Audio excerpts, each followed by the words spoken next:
What's going on, guys, and welcome back to another episode of the Fuel Your Vision podcast with your host, Alex Lombard. In today's episode, I have a guest on that I was extremely excited to bring to the table. You guys are going to get so much value from this episode. This is someone who started off in the music business and was a manager in that business, moved from all the way from Australia to America to pursue that career, and ended up finding a lot of success in that industry. But then due to what he calls a calling from God, he dropped everything and decided to launch his own brand. Fast forward 10 years later today, and he is the founder and owner of the globally known brand Addicted2Success. With over 2.5 million followers on social media, 240 million views on his website, a massive publication, a key speaker in the movie Think and Grow Rich, as well as a large podcast where he's done interviews with people of the likes of, Gary Vaynerchuk, Tony Robbins, and even rapper Big Sean. I want to introduce to you guys my man, Mr. Joel Brown. And in today's episode, we're going to be talking about how Joel got into entrepreneurship. What really made him make the change and the career change from the music business into, the branding and marketing business that he's involved with now. We're going to be talking about, his personal development stories, as well as how he's able to go out there and help thousands, literally tens of thousands of people all over the world have incredible breakthroughs in their business and in their life. We're also going to be talking about a topic that he calls wisdom whispers, something that is really cool, really unique. I've never heard it before, but it makes a ton of sense, and I know you guys are going to love it when you hear this as well. And then last but not least, we're going to be diving into his faith and the importance of that in his life and what that's done for his career. So I hope you enjoy this episode. If you do, please like and subscribe on my channel, and we'll see you guys in the inside.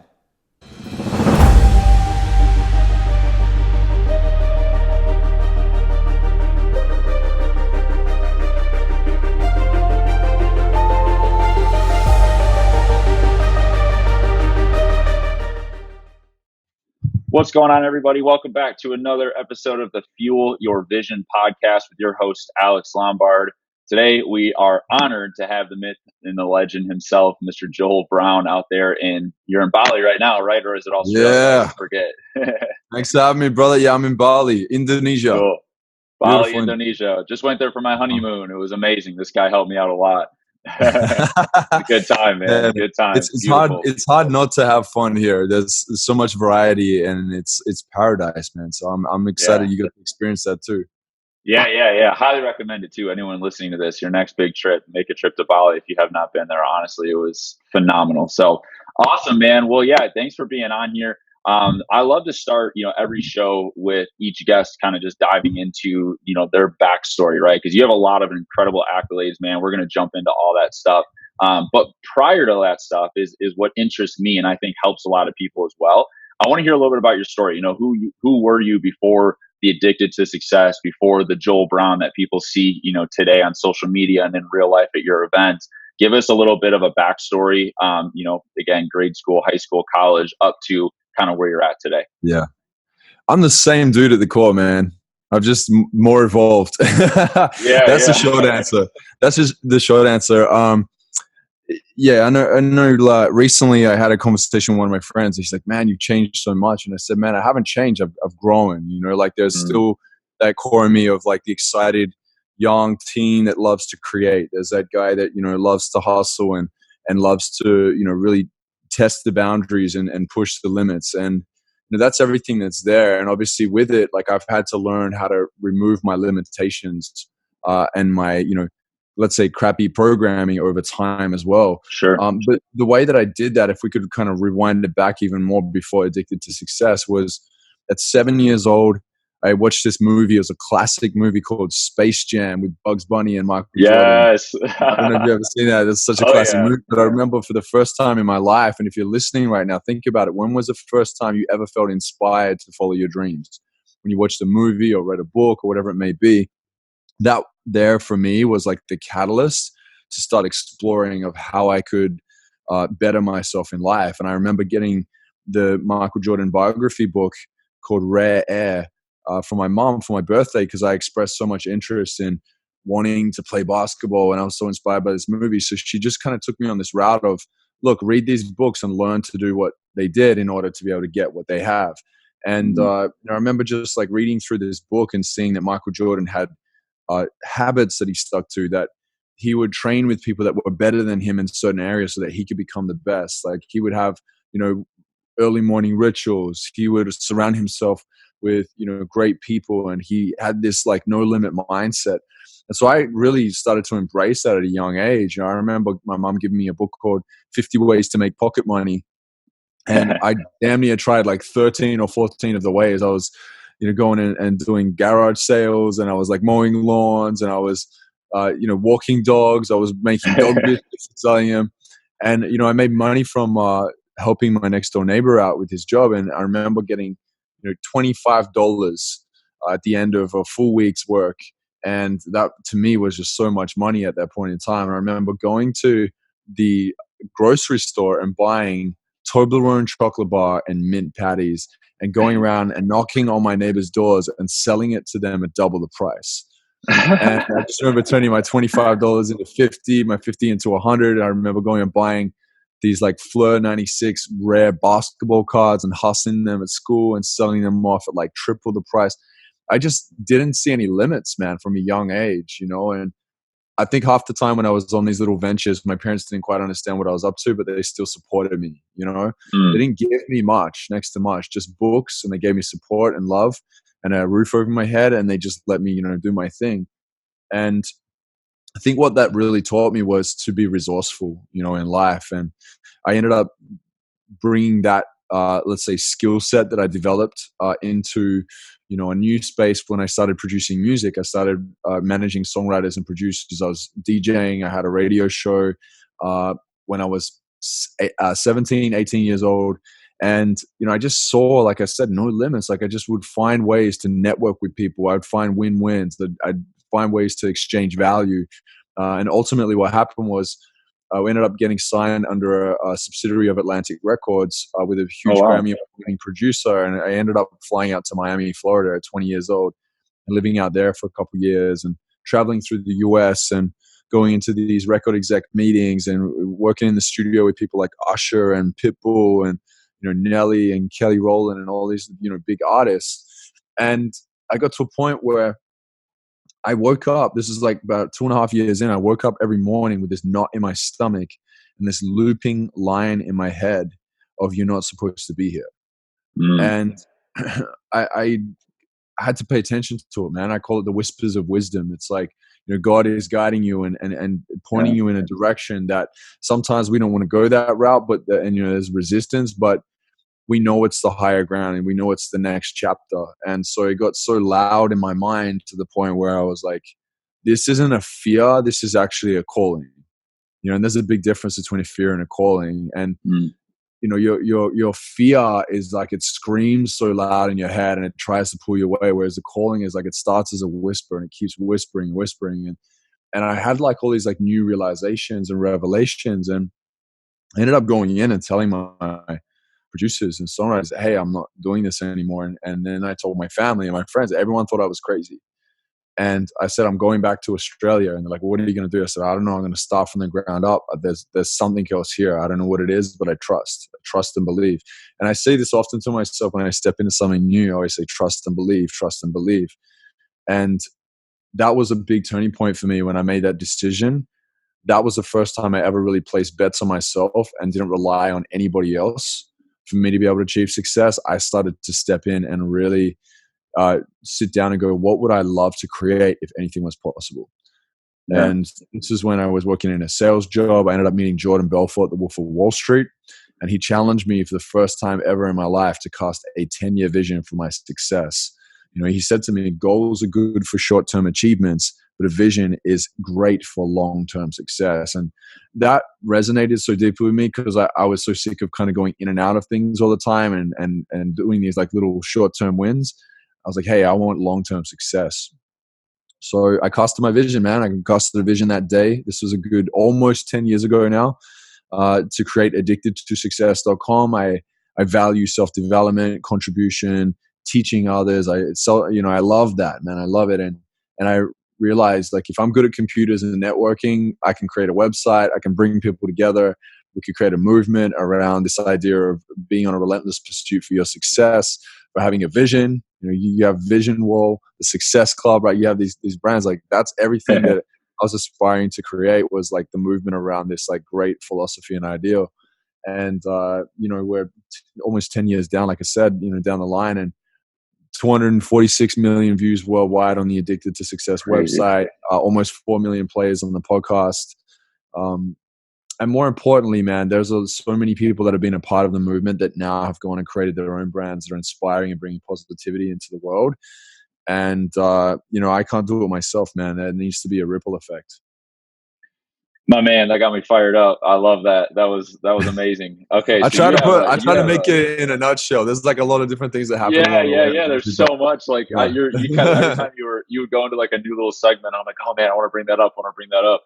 No, that's crazy. Okay, so a couple of things. I was jotting a couple of things down because I wanna bring these up. You said, I love this. You said wisdom whispers. I'll make sure I get that right. Wisdom whispers. Is that what you called it? And you basically said that's like, God going in and kind of talking to you, right? And it's like in the back of your mind, and you said it was building up so much. I love that, man. I think that is really, really cool and really powerful. And it's interesting you say that, because literally all of this last year in 2019, that exact same thing happened to me. And we were just talking about a little bit right before we hit record here, with this podcast, with this show, this Feel Your Vision show. That's literally the same exact thing every single day in all of 2019 and even late 2018.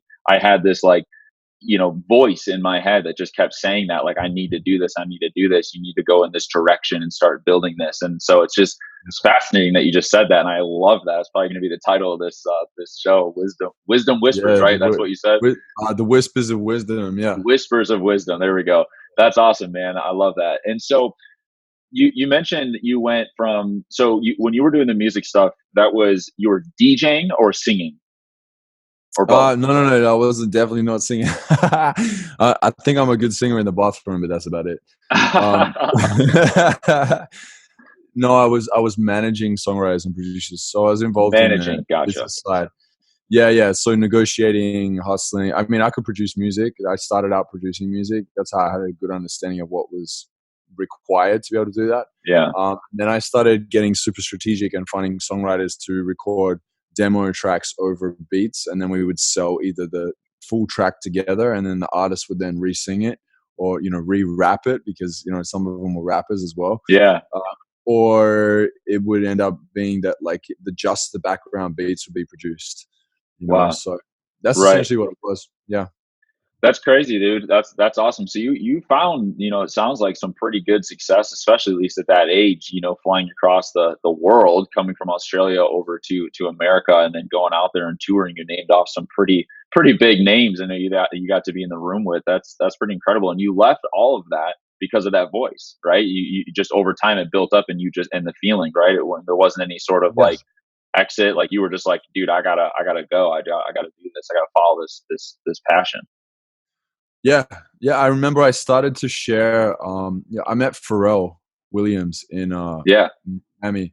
I thought he was an amazing guy, and I started to get curious. I was like, well, I wonder what his career was like, and like how does he continue, like, even to stay in the game even to this day, right?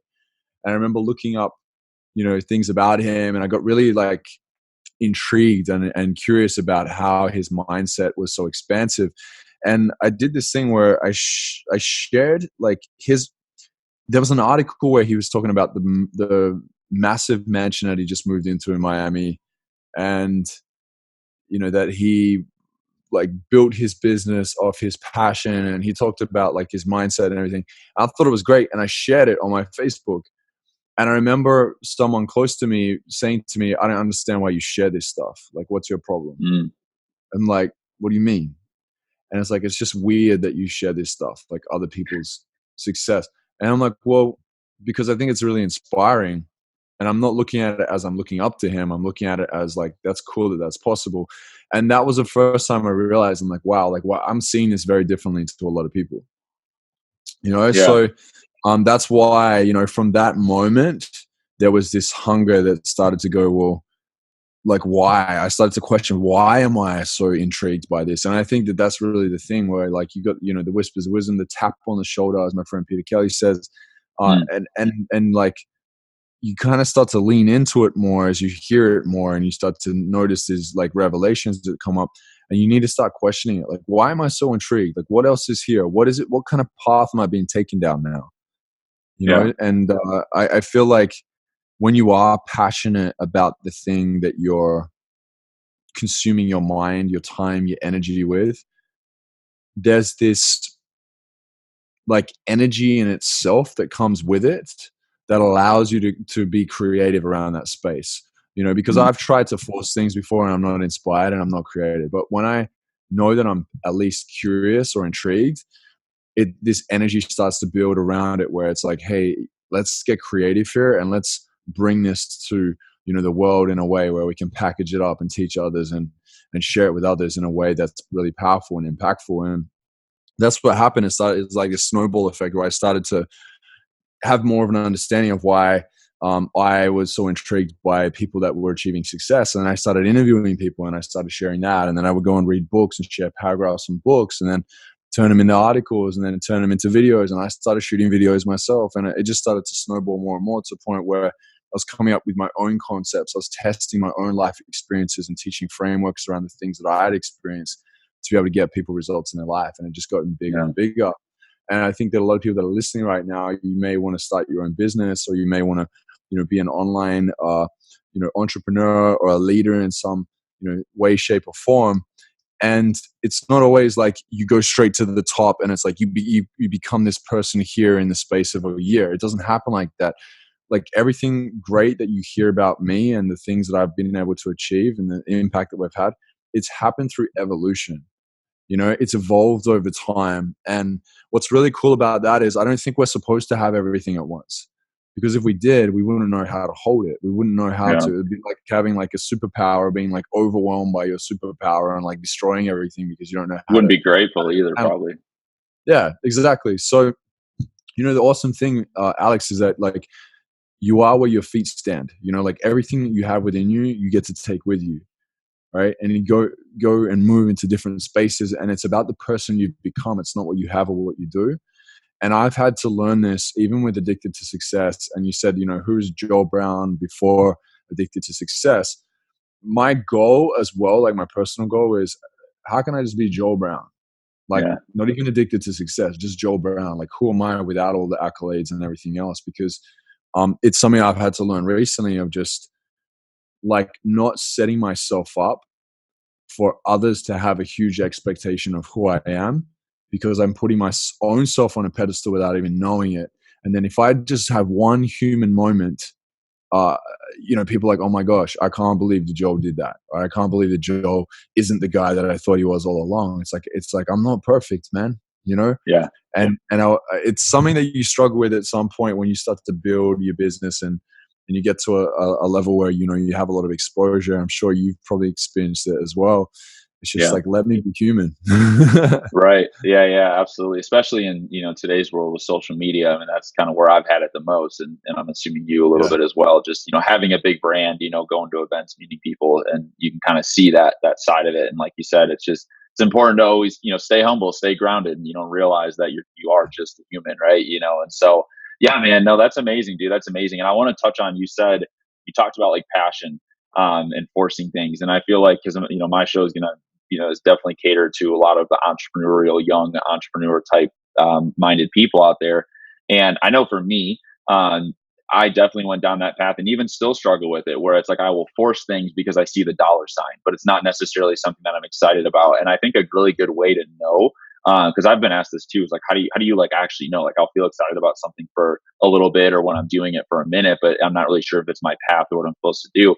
And, you know, I want to see if you agree to this. I know for me, when I'm working on a project like this podcast, for example, when I have like a new guest that's about to be on that day, I wake up excited. I'm energetic. Like I wake up and I'm ready to go. I'm ready to, you know, it just start that day, and I'm pumped to get to that episode. I'm pumped to work on that project. And when I'm forcing something, I wake up and I'm not like that. It's like, man, I don't even want to do this, but like, I feel like I have to. Would you agree to that? Does that same thing happen to you? Yeah, I think there's certain aspects of building a business that you don't necessarily get excited about. Sure. There are Oh for yeah, me. absolutely. I make sure that I surround myself with activities and, let's say, like to-dos that are more aligned with my top values. And then there are times where, especially when you're starting to build a business, you may have to learn some skill sets yourself and take it on yourself first before you can be able to bring enough money in or have enough sales to be able to then hire a team that can, work on your strengths. You work in the space where your strengths are, or work, outside of your genius. Yeah. So I think it's more important to just go, where am I in my journey, and what's required for me in order to create this?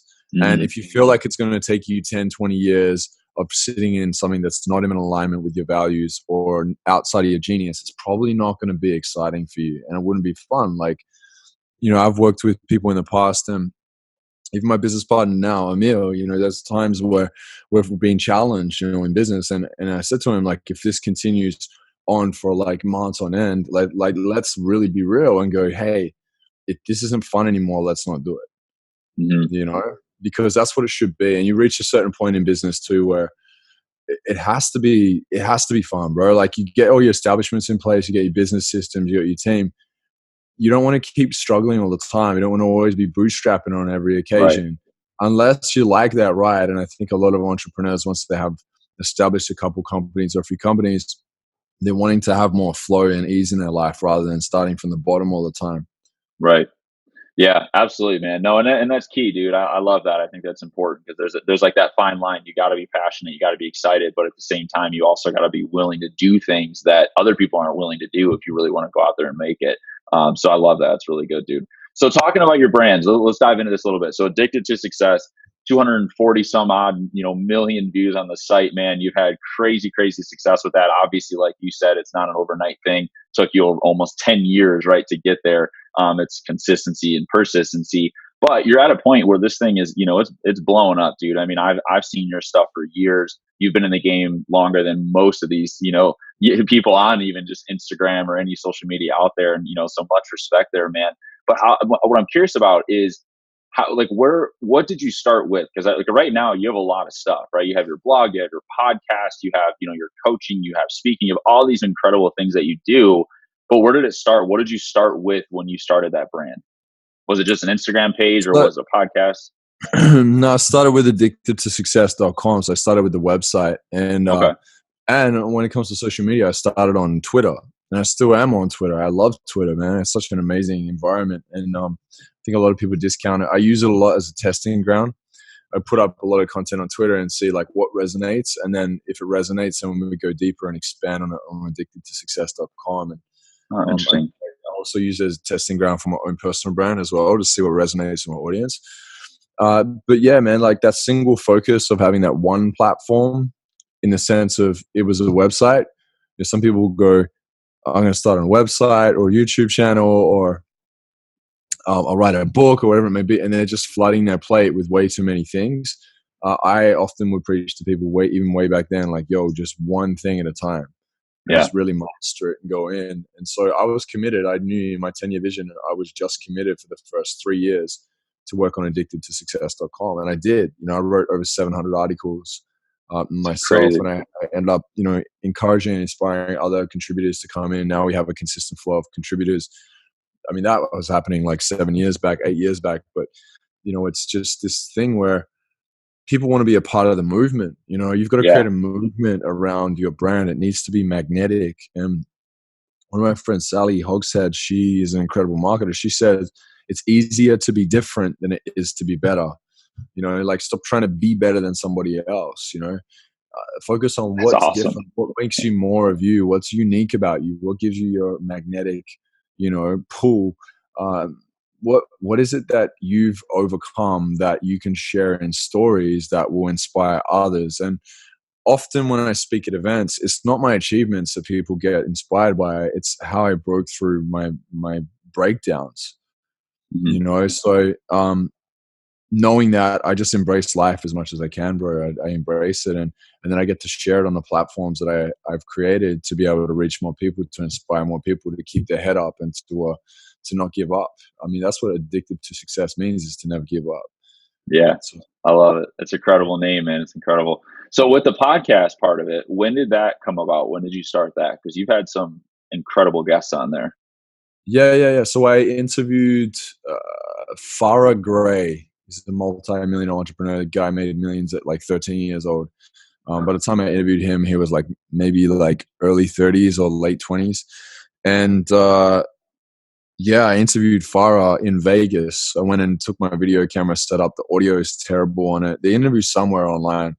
But that was my first attempt. And then I interviewed Tony Gaskins, who's a big motivational speaker. And that went really well. And what I did was I started extracting the audios from the videos and turning them into podcast episodes. And I didn't get in the podcast game to be a podcaster. Like, I'm not trying to be a Pat Flynn or a Lewis Howes or a Joe Rogan or anyone like that. I just happened to interview these people to be able to get valuable content, and then we turn them into articles for Addicted to Success. And because it was in audio form and I put it up, I was like, well, let's just see, this is another modality or another form, medium, that people can listen through, Yeah. And it blew up, man. Like, people kept messaging me, emailing me saying, hey, like, when's the next episode coming out? I was like, wow, it's been well received. So I started being more consistent with it.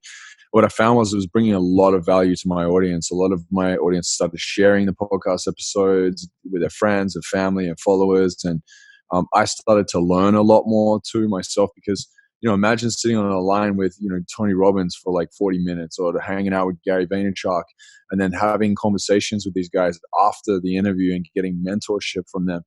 I was like, wow, I'm not only just like getting my questions answered, which is great for me, but I'm also able to bring massive value to my audience as well. And I started getting, the Addicted to Success community involved in bringing some questions to the table too, which made the interview even more powerful, because I'd ask on my social, hey, like, I'm interviewing Gary Vaynerchuk soon. What questions do you have for him?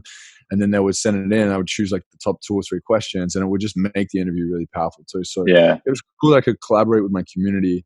And I think there's any chance you get to do that is going to be a good thing. And with the podcast, it's undeniable, man. Like, it works really well. People connect with it because they're spending their intimate time with you when they're in the gym or in the car, wherever it may be, listening to your voice. So you build a lot of rapport that way, for sure. Yeah, that's awesome, man. That's really cool. And it's funny because one of the very first episodes, well, actually, before I say that, you already kind of named some of them, but you've had some just amazing guests on it. You feel like you said Tony Robbins, you've had Grant Cardone, Gary Vaynerchuk, Bob Proctor. I mean, the list just goes on and on and on. But the guest that, I first actually saw, and one of the very first times I ever discovered who you were, and I want to this is just a personal curiosity. I want to talk about it. You had a live interview with Big Sean, and it looked like you were in like a hotel lobby or something like that. Talk about that experience, man. How in the world, number one, did you even score that interview? Because I'm assuming that was, after your music days. Maybe it's tied to that. But then number two, give us a little insight on how that kind of went down, because that was super interesting. Yeah, so I was in Perth, Western Australia at the time, and I mean, I've been listening to Big Sean ever since he came out, even when he signed with Good Music with Kanye way back in the day. And yeah, same. I didn't know him in the music industry. I didn't know him when I was in there then, but I did notice that he had a lot of inspirational lyrics in his songs. So I saw that he was coming to Perth. So I reached out to, I went and researched, and I looked on his social profiles, and I could see like his videographer guy, his assistant, and obviously him. I reached out to all 3, and I emailed them, and I just said new exposure for Big Sean. And it's like, it doesn't matter how big you are, if you're Mark Cuban or Elon Musk or wherever, billions of dollars in the bank, everyone wants new exposure, right? So new exposure for Big Sean. And then I broke down, hey, I'm running this Addicted to Success podcast. We reached millions of plays and views. I broke down the numbers. Would love to feature you on. I feel like you have a really great insight when it comes to facing your fears and achieving success. And he went and checked out the website, and he realized that he had actually come across our content a couple of times before. So he said to his videographer Zeno, he says, Zeno, like, I'd love to do this. So Zeno hit me back and said, hey, we're coming to Perth. So let's like link up. And he gave me front row VIP tickets to come and watch him live in Perth. And then That's so after sick. that, they invited me backstage, and I hung out with Sean in a room with his bodyguards and a couple other people for about half an hour. Then we decided to shoot the video back at the hotel that he's staying at. But the funny thing is, he goes to the hotel. I'm waiting in the lobby. He's like, hey, I'll come back down. He comes back down. He's like stoned off his head. Like he's like glassy eyes, and he's kind of giggling. And I'm trying to put the like lapel mic on it. Like he's sitting there like holding the lapel mic like this. And I was like, yo, dude, like we're going to put it on. Puts it on. And we just like, we talked for at least another 20 minutes. And then we got to the interview. And yeah, he has a really cool vibe about him, man. He's very much like self-aware of his talents. He's self-aware of his fears. Whenever I talk with him about, where's your mindset at and what are your fears right now, he could articulate it very well, which means that he knows himself quite well. I think a lot of people don't, and that's the key. I think he's really successful because he knows what his strengths are. He knows what his weaknesses are. Self-awareness is huge. And I look for that even in my students, my clients. I always ask them, well, do you know what your strengths are? Do you know what your values are? Do you know what? And if they don't, I'm like, we're not going to go and put new strategies on the table. We want you to get familiar with who you are first. Yeah. There's just too much power with that. So that's what I noticed more than anything with Sean, was he just knew himself really well. Yeah. That's really cool, man. Yeah. And the reason I was so curious about it, other than the fact that he's such a huge name, but like you said, you mentioned you've seen him, before he kind of got big. Big Sean was actually, he's from Detroit, which is where I'm from, in Michigan. Oh, and so like, I remember listening to a lot of his like mixtapes before he had videos on, he'd put up a video on YouTube and it would get like 100 views. I mean, literally, I remember sitting in a basement with one of my friends and, hey, check this guy out. This guy's pretty cool, whatever. And it's like his friends are like filming him in the music video. And it's like real old school, and then all of a sudden, a year or two later, he just freaking blows up. And so it was just like, wow, that's, that was crazy. And then to see, that interview with you, I was like, wow, that's insane, man. That's awesome. So that's really cool, dude. He's so dedicated, man. One of the things that I learned from the music industry when I was working in it was I would see literally these big R&B and hip hop artists that I grew up off listening to, right?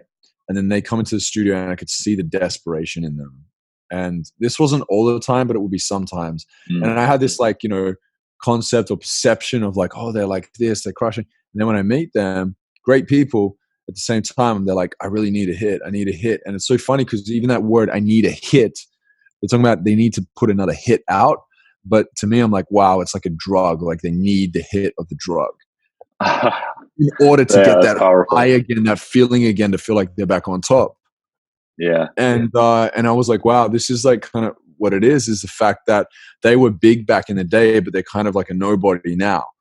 And it just taught me a lot about your window. And I remember speaking with Jack Canfield, and he was talking about how I think he's like a good 70 years old now, whatever he may be, maybe even mid-70s as he's getting on. And he was saying, Joe, what you do now determines how far out you push your golden window.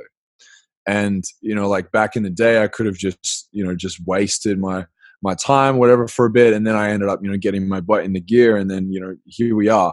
But if I'm still doing that now, it becomes tougher and tougher for me as I move into my, late 30s, 40s, 50s to be able to get that leg up. And so now is an important time. I'm 32 years old. It's like, well, if I can be, at my peak state with energy and everything else, know how to manage my time a bit better, keep good people around me, excited and feeling creative and in flow in a great environment like Bali where I'm at, this is its time to be hasty and move, and to not like sit on my hands. And he taught me a lot about that. He said that because he crushed it earlier on back in the day and really placed bets on himself, he said now that he's, 70s, he feels like he's only just getting started. It's like he's started to understand how to play the game at like a really high level now, and it's becoming easier and easier, and he's having even more fun with it. And I think that's the goal, is to do that. Like be in your craft, master your craft, and have fun with it. Turn your fears into fun. Like it's a point where there isn't really anything that you haven't faced because you've been able to overcome it. And, make sure you have your spiritual connection, keep good people around you, just get like super particular about what you fill your space with so that you're always spending more time in your fulfillment than you're not. Yeah. That's amazing, man. Yeah, I love it so much. And I want to talk a little bit about faith. That's how we'll end this thing. But real quick before we do that, I did want to interject with the next. It seems like at least kind of the building block of what you got going and everything that you're doing, and that's the Elevate events. I've been watching a lot of your socials, man, and you guys have been killing it. And it seems like a really really cool event. And I'd love for you to just your time to kind of just promote a little bit. What are you guys doing? What's it all about? I was looking Yeah, into it, mindset, marketing, all that stuff. So yeah, share a little bit about that, man. You guys are for doing a sure. good job. Yeah. So Emil Steenveld and I have been running Elevate events out here in Bali. It's a 4-day transformational experience. It's not inspiration, it's transformation. We don't get up and just speak. We actually do experiential exercises. We take you through a whole experience of 4 days that allows you to move to a space where you remove your blocks, where you stop pretending, hiding, and avoiding the things, in your life and facing them. And it does feel uncomfortable for most that come. But everyone that's there is committed because it's an application process. So we've had incredible people come out like Gerard Adams and Yahya Bakar, and we had Garen Jones, a lot of awesome, powerful speakers that were a part of it with us. And they all are coaches too. They're not just speakers, they're coaches. Wow. So yeah, really powerful events. This year of 2020, I have the Addicted2Success event in Brisbane in October 2020 in Brisbane, Australia. I'm excited because it means that I can really bring Addicted2Success in a major way to Australia, my home country. Yeah. I'm excited about that. And then, we've got, some pop-up events here and there. We have two actually in South Africa, January 25th and February 1st. Which is going to be amazing. Actually, 50% of the profits go towards Rape Crisis, which is a foundation in South Africa that basically protects and nurtures and educates women that have been raped, because they have a big problem there with physical abuse and sexual abuse. So we're supporting them along with bringing some incredible speakers to that event too, to really create transformation. So yeah, man, just a lot of like transformational workshops, events. Also, the mastermind. I have my book coming out in the next few months. We have what else? You guys are doing so much. Like a documentary film in the works. There's a lot of things happening. Yeah, it's pretty insane. But yeah, it's awesome, man. Blessed. Yeah, absolutely. No, and you deserve it, man. You deserve it. It's just so cool. You're just helping so many people, and it's inspiring, and like you said, transformational. I think that's incredible. One last thing I did want to ask you too, because I was really curious about this. You had a role in that movie, the Think and Grow Rich movie, with some again pretty big stars, like including like Bob Proctor. I think Lewis Howes is in that as well. Talk about that experience a little bit, man. How did you land that, and what exactly did you do, kind of in that or within your role with that? Yeah. So Think and Grow Rich is the third documentary I featured in. I was in two others before it, and I learned quite a lot about like the whole putting documentaries together, how to scout, how to raise money from sponsors, and also just how to feature in a documentary, how to be a part of the project creatively. And I guess the word got out to someone in LA that heard that I was in a couple documentary films and I had a part in putting it together, and they did well. So this guy reached out to me. I was in Medellin, Colombia at the time. He got my WhatsApp number through somebody else. He called me and he's like, "Hey, we've got this new movie. I want to see if you can invest in it. We need, 6 figures, multiple 6 figures." And I said, "Look, I'm just not in the space to invest in a film right now. I've got my money in other things." And he's like, "Oh, okay, all good." And I asked him, "So out of interest, what's the film?" He said, "Think and Grow Rich." I was like, "No way." I grew up, listening to it when I was younger. And then I actually, when I casted my 10-year vision, went super deep into it and just studied the book. And I asked him, "Have you heard of my vision yet?" And he's like, "No, I haven't heard your vision." So I shared my vision really powerfully. This is the whole point of like knowing yourself, knowing your vision, right? Yeah. Shared it really powerfully. And he was like, "Wow, that's amazing." And I asked him, "Have you heard my story?" He said, "No, I haven't." So I shared my story as well. And because he heard the story and the vision of what I'm creating, he was like, "This is crazy. I need to get the director on the phone." So he got the director on the phone, and the director was blown away, and the producer was blown away. They jumped on the next call, and they're like, "Look, we want to fly you out and be a part of this film." So I showed up, and I was just in like really blessed flow that day. I really feel like I really connected with the questions and the audience, and it came together so well. And I went to the movie premiere. I got to meet, Bob Proctor and Rob Dyrdek and Barbara Corcoran and a lot of the other incredible features in the film. And it was just really cool to see just all the generations of people that were there that wanted to like go deeper into the understandings of what Napoleon Hill was teaching to apply it to their life. And I mean, look, in a nutshell, like if you were to really take away what's the core teachings of it is, if you can believe it, you can achieve it. Yeah. Right.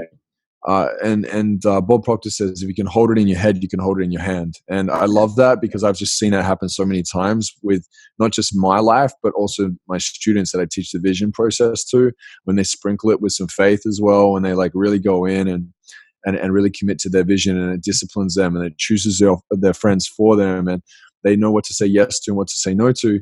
Powerful things start to happen in their life because they live with intention. And this is where you get to create at a higher level.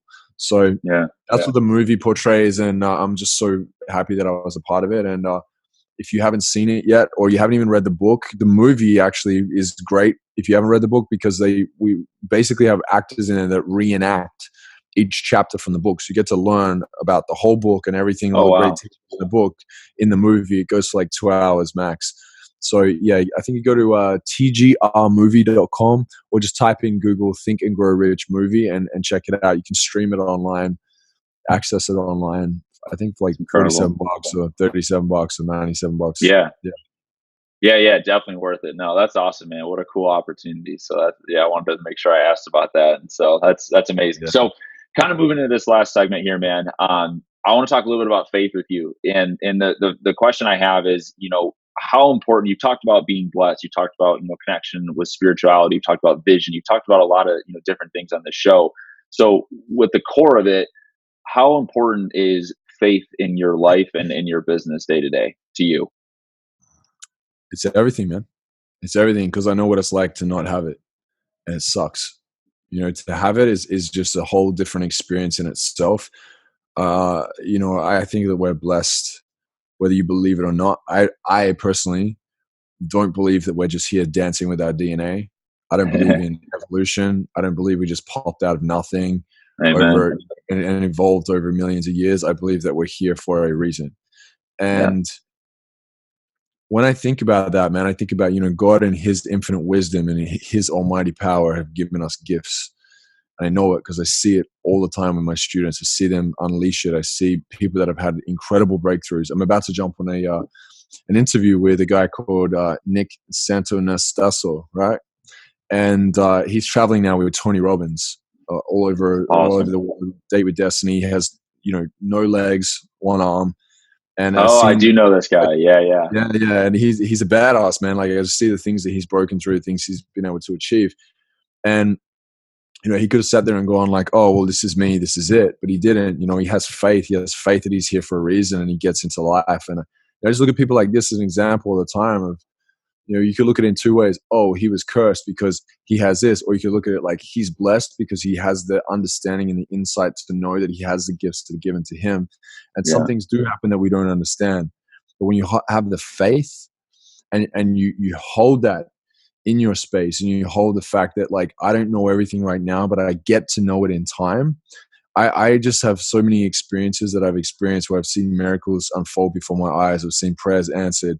I've seen the dark. I've been in the dark. I've experienced it. I know there's dark and light. I know there's another spiritual, realm. Like, I can't deny it anymore. At first, I thought it was all trippy woo-woo stuff, but I've seen it, and experienced it. So I know that it exists. And if that exists, then I like to think, like, well, where is the power? And the power comes with faith. Faith is like, you don't have to necessarily see it first. I say, see the invisible, believe the incredible, so that you can achieve the impossible. And that's the steps that I take, man. It's like I had said to you before, trust and believe.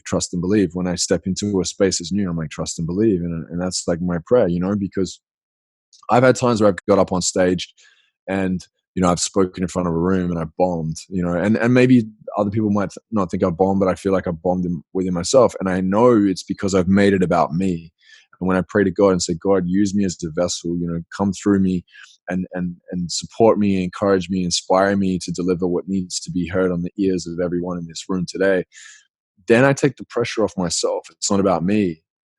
anymore. It's about like what value can be brought to the world. And I'm not even so big on religion itself. I believe that, when you look in the Bible, it says in the New Testament, Jesus says that he says, my purpose is to bring you the good news of the kingdom of God. He even says what his purpose was. It's to bring the good news of the kingdom of God. So I'm like, wow, what's the kingdom of God? And when I started studying the kingdom of God, it's about bringing us into a utopia. It's like what we're trying to achieve as humans, but we're using shoddy and dodgy and really corrupt systems and ways. Like, like democracy is our best bet. But even then, like, there's still like division, right? And there's, we've tried like humanism and, deism. We've tried all these isms. They should have been wasms. Like, they shouldn't even be here, right?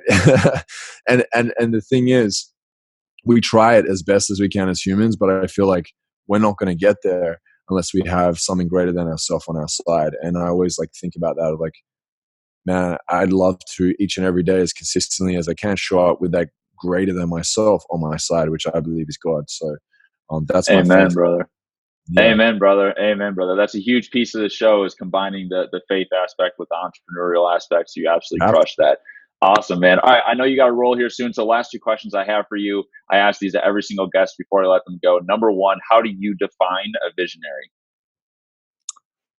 Oh, a visionary is somebody that knows what their why is and stays connected to their why. Like, that's really why I teach the whole vision piece, is because it reminds you of why you're doing what you do, and you understand what you need to do, but the how will show up later when you start taking action. Love it. Love it. All right. Number two, how would you help someone go out there and discover their own purpose? What would you say to someone asking, how do I find my purpose? Yeah. 3 questions you ask yourself and answer truthfully. What am I good at? Write it down. What are you good at? What are you skilled at? What do you know for sure? Like, people said, wow, you're really gifted in this area. What are you good at? What do you love? What are you passionate about? What do you value most? What do you spend most of your time on, most of your money on? What do you love speaking to other people about? And the third one is, what solution will you bring to the world? Because it has to be about contribution. It has to be something you can share in order for you to be able to continue to evolve with it and to keep that excitement, knowing that what you share has meaning. Right. And then if you want to put like a fourth one on it, I'd say, how are you going to monetize this? Because you need to be able to make money from it in order to grow it. If you want to take it to that level, to that higher level. Incredible, man. Thank you so much for the insight. I heard the alarm going off. You got that next interview. We'll get you out of here. For those who want to connect with Joel a little bit more, make sure you guys go check him out on pretty much all socials: Facebook, Instagram, his website, Addicted2Success, as well as IamJoelBrown.com or IamJoelBrown on Instagram, and I'm assuming the rest of the socials as well. Thank you, brother. I appreciate you being on here. This was a great time. Have a good one, my man. Stay blessed, man. Thank you. You too. Ciao.